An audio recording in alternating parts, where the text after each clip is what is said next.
Hola, hoy en un nuevo repaso ATG vamos a hablar sobre la autonomía de la voluntad y cómo este principio lo podemos ver reflejado en distintos preceptos del Código Civil.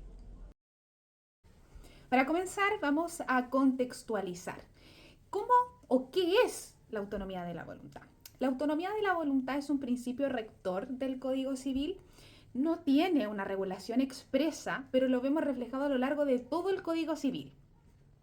Podríamos decir que la autonomía de la voluntad es aquel principio o es aquel beneficio, ¿cierto?, que la ley le da a los particulares, en la cual nos permite celebrar cualquier tipo de acto o contrato, celebrarlo con la parte que nosotros o con las personas que nosotros queramos celebrar este acto o contrato, determinar su contenido de este acto o contrato, modificar, negociar, hacer lo que queramos en cuanto a la celebración del acto o contrato. A tal punto, ¿verdad?, que el Código Civil inclusive nos permite celebrar actos que no estén regulados expresamente en el Código, como los contratos innominados, ¿cierto?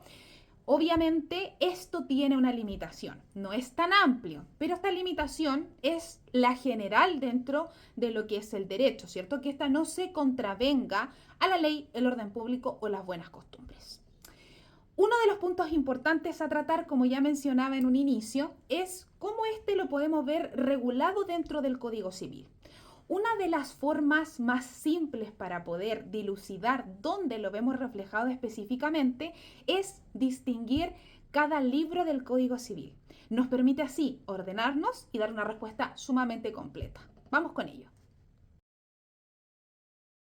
Como ya mencionamos entonces, además de una breve explicación, ¿cierto? O especie de concepto de la autonomía de la voluntad y mencionar sus limitaciones, que reiteramos, ¿cierto? Son la ley, el orden público y las buenas costumbres, vamos a ver cómo lo podemos ver reflejado dentro de toda la normativa del Código Civil.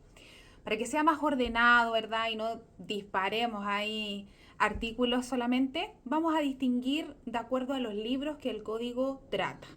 Vamos a partir entonces con las normas generales, ¿verdad? O los términos generales del código. Ahí podemos encontrar entonces el artículo 12, que establece que las personas, ¿cierto?, van a poder renunciar a ciertos y determinados derechos que la ley le confiera.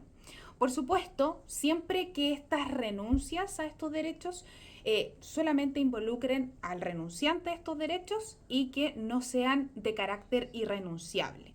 Eso es lo que podemos desprender de este artículo 12. Obviamente se encuentra reflejada la autonomía de la voluntad porque nos permite, ¿verdad?, como individuales poder renunciar a estos derechos que la ley nos confiere. Dentro del libro primero podemos encontrar el artículo 102 que nos define el contrato de matrimonio.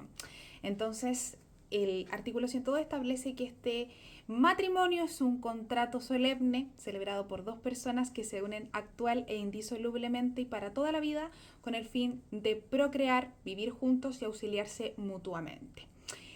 Claro que uno de los requisitos del matrimonio es que este sea celebrado por la voluntad de las partes, ¿cierto? Que el consentimiento sea ausente de cualquier tipo de impedimento, ¿cierto? O cualquier tipo incluso de vicio del consentimiento.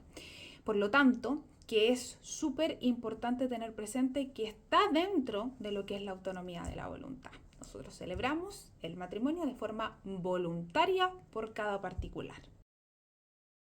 Dentro del libro segundo, que es de los bienes, su dominio, posesión, uso y goce, podemos encontrar uno de los modos de adquirir el dominio que es la tradición, artículo 670. ¿Por qué la tradición la podemos considerar como un reflejo explícito de la autonomía de la voluntad? Es porque acá participan dos personas, tradente y adquirente, de forma voluntaria, ¿verdad? Uno de ellos realiza la entrega, mientras que el otro de forma voluntaria adquiere y tiene la intención de adquirir el dominio de esta cosa. Por eso que es un reflejo de la autonomía de la voluntad, se celebra y se efectúa porque las partes así quieren efectuarlo. Dentro del libro tercero de la sucesión por causa de muerte y de las donaciones podemos encontrar otro fiel reflejo, ¿cierto?, de la autonomía de la voluntad, que es el artículo 999 que define el testamento, porque establece que el testamento, ¿verdad?, es este acto más o menos solemne en que una persona puede disponer de sus bienes, de todo parte de ellos, o sea, voluntariamente dispone de los bienes y puede ser de todo o de una parte simplemente de ello. E inclusive, mientras éste no muera, porque todos sabemos, ¿cierto?, que el testamento produce efecto mortis causa, o sea, posterior a la muerte del causante. La regla general, porque sabemos que las declaraciones pueden producir efectos antes de la muerte del causante. Pero si hablamos de disposiciones, de la disposición de las cosas, ¿cierto?, que es lo que define el testamento, esta produce un efecto posterior a la muerte del causante, por lo tanto, inclusive antes de la muerte le permite poder revocarlo, modificarlo. Entonces es un fiel reflejo de la autonomía de la voluntad, porque como particular me permite poder disponer de mis bienes, todo parte de ello, incluso arrepentirme de hacerlo. Bueno, nos vamos a ir entonces con la última parte, que es este libro cuarto de los contratos y las obligaciones. Acá existe un mundo de principios o de artículos más bien que podemos ver reflejado el principio de la autonomía de la voluntad, pero nos vamos a remitir a 4 en especial. El primero, 1444. ¿Qué establece acá? Bueno, el artículo dice las cosas que son de la esencia de la naturaleza o accidentales, ¿cierto? Pero hace alusión, ¿cierto?, a los elementos del acto contrato, los elementos de la esencia de la naturaleza accidentales. ¿Qué más claro ejemplo que justamente los accidentales? No se entienden pertenecerle al acto contrato, pero la ley nos faculta a poder incorporarlas o poder dejarlas fuera dentro de la celebración de un acto contrato. No nos obliga, pero sí nos permite, ¿cierto? Como establecer un plazo o establecer una condición en el cumplimiento del contrato. Otro ejemplo claro es el 1545, que establece que el contrato, ¿cierto?, es ley para las partes contratantes y que este no va a quedar sin efecto a menos que lo establezca así la ley o que las partes de común acuerdo así lo establezcan. Obviamente, con esa parte podemos ver reflejada la autonomía de la voluntad, ¿cierto? Porque las partes que celebran voluntariamente un acto contrato también voluntariamente lo pueden dejar sin efecto, por más que éste ya haya nacido a la vida del derecho, o incluso modificar alguna parte de este acto contrato.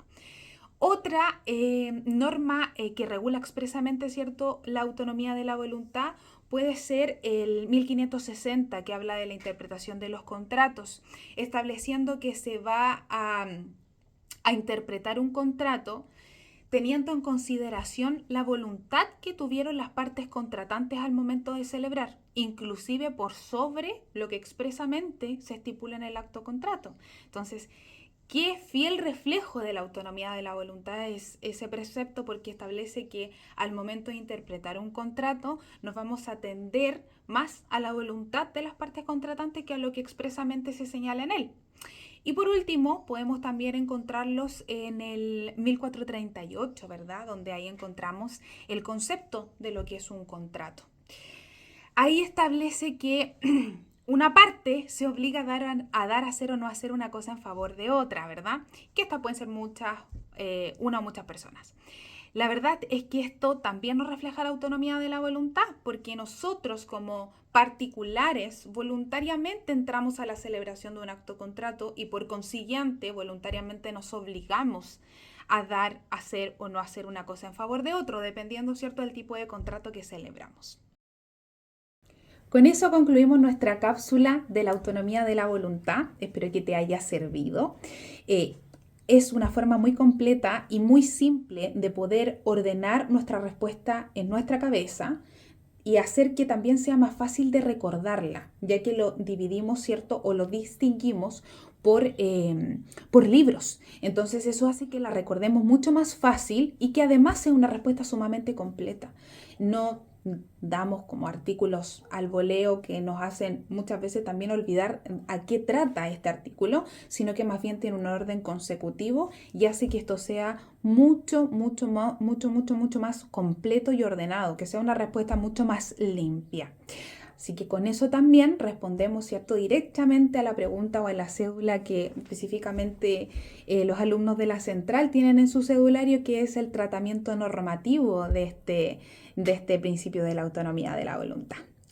Nos vemos en una nueva ocasión. Ánimo con el estudio a los gradistas y nos estamos viendo próximamente en un nuevo repaso a TG.